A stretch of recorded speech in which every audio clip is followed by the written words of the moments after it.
We're downtown Toronto in front of the Rogers Centre, and so far this NFL experience here in Canada has been viewed pretty cynically by both the media and the fans. Fans certainly aren't too happy with having to prepay for expensive tickets and buy more than one at a time.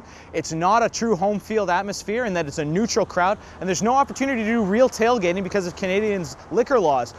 Still, I still think there's reason for optimism because Roger Goodell in his State of the Union address before the Super Bowl said that the Rogers people are going to look at everything, including pricing for this upcoming season. And the rumored Colts matchup is reason for fans to get excited about. Compare that to the Miami Dolphins experience the year before, coming off one win. I mean, I'm certainly looking a lot more forward to the Colts playing here in Toronto than the Dolphins were. Ultimately, at the end of the day, though, Ralph Wilson was elected to the Hall of Fame this year because of his ability to preserve the Bills in Buffalo long term. So it's incumbent on the City of Toronto and its NFL fans to impress during this trial period so that when Mr. Wilson decides to sell his team, they look at Toronto as an option. We're in the ACC, the home of the Raptors, and so far what we've seen in terms of NBA players signing in Europe have been the average to below average player signing for a deal that they can't get here in North America.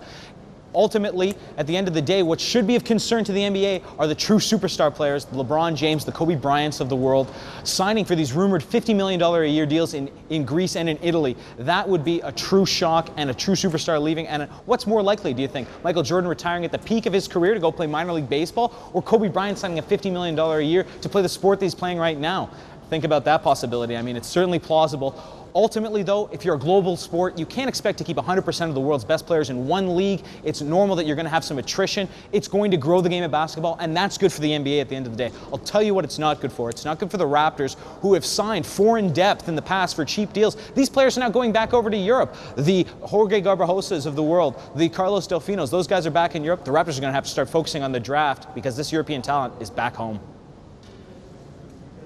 We're in front of the ACC, and the NHL's proposed rule changes for fighting are certainly positive, but they definitely don't go far enough. Of the 10-minute misconduct rule for stage fights, reinforcing the instigator rule for fighting after a clean hit, and the helmet-on rule during fights, only the helmet-on rule actually protects player safety when they do fight. Now, Brian Burke, GM of the Leafs, is on record saying he agrees with these changes. This is the Brian Burke that signed Brad May as his first move as Leafs GM and won the Stanley Cup in Anaheim with George Parros and Sean Thornton riding shotgun for him. As long as it's easier to win a Stanley Cup through intimidation like Burke did in Anaheim, and more difficult to win like Detroit did last year with speed and skill, NHL general managers are going to continue to exploit fighting as a team strategy.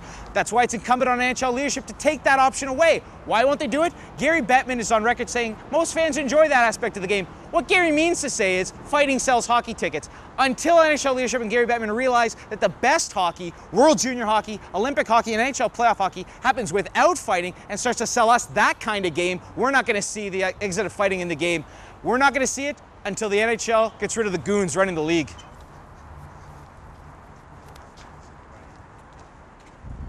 We're in front of the Rogers Centre, and I have to say that any change to Major League Baseball's existing playoff format would be a mistake. The 162-game season, although too long, ensures that the best teams qualify for the postseason. The fact that only 4 teams per league make the playoffs makes the regular season all the more important and the playoffs all the more exciting, but you've got to qualify to see that excitement. Now, the Jays, Rays, and Orioles are at a huge disadvantage for making the playoffs because they play in the same division as the Yankees and Red Sox, not just the top spenders in terms of salary, but also in terms of scouting and in terms of signing young talent from Japan and Latin America. They've got the kind of organizational depth that the Jays could only dream of. In the last 10 years, the Yankees and Red Sox have made the playoffs the same year 5 times. The only other team from the AL East to make it in that span, the Devil Rays last year. Any Jays fan that thinks that's cause for optimism has got to be kidding themselves. The Rays were bottom feeders for 10 years, stockpiling talent before they made the playoffs. It took until September before their fans realized they had a Major League Baseball team in the city. Bud Selig's greed, keeping the Red Sox-Yankee matchup intact, is killing baseball in Canada and making it unenjoyable for Toronto fans to go to the game.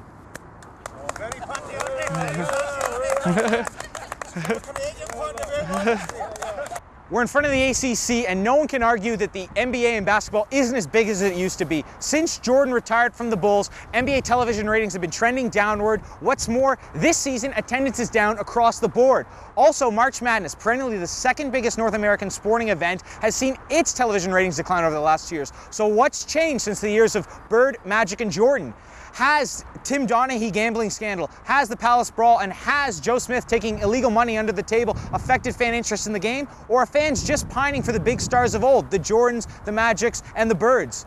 I think it's the NBA's draft eligibility rules that stipulate that a player must be 1 year removed from high school before he enters into the draft. What this means is that talented players are leaving college early without the proper seasoning or fan exposure to take them to the next level when they reach the NBA. And college stars become the Shane Battiers and Tyler Hansbroughs of the world who stay in college because they lack the star power to become huge in the NBA. The NBA needs to look at this, or else we'll be forever looking for the next Michael Jordan, and we aren't going to find him. When you consider the seasonal changes in climate and the overall wealth of the population, it's not surprising to me that Canadians might not find soccer as interesting as they do other sports, but there's definitely a market for it in this country, as evidenced by the fact that the MLS has awarded us a second team in Vancouver, largely based on the success of Toronto FC here in Toronto. And I can think of a couple of other Canadian cities with a kind of diverse populations that can certainly support professional soccer. But my problem is that the MLS will never move beyond the niche sport that it currently is because they've over-adapted soccer to suit North American traditions. It's bad enough watching soccer being played on football fields with football yard marking all over the pitch, and to see it played on a synthetic turf like they do here at BMO Field, where the quality and pace of play suffer. But beyond that, where is the relegation system in place for this league? Why are there two divisions, and why does the league award its champion based on a playoff tournament format? What is wrong with the way that every other soccer league on earth has its league format set up? Maybe that, at the end of the day, is why we call it a different name here in Canada. It's not the beautiful game that we see everywhere else in the world, and maybe that is why we aren't as interested.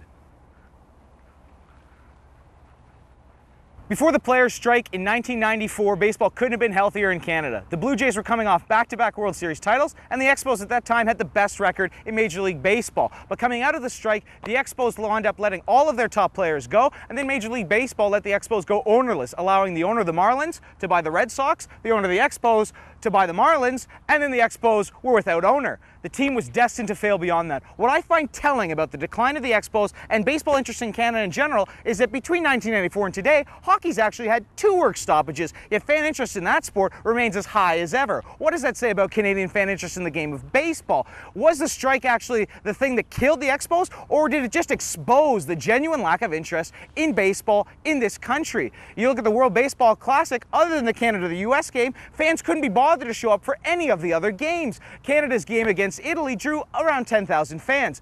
I think if you're looking at baseball interest in this country, realistically, you've got to say it's down in the count.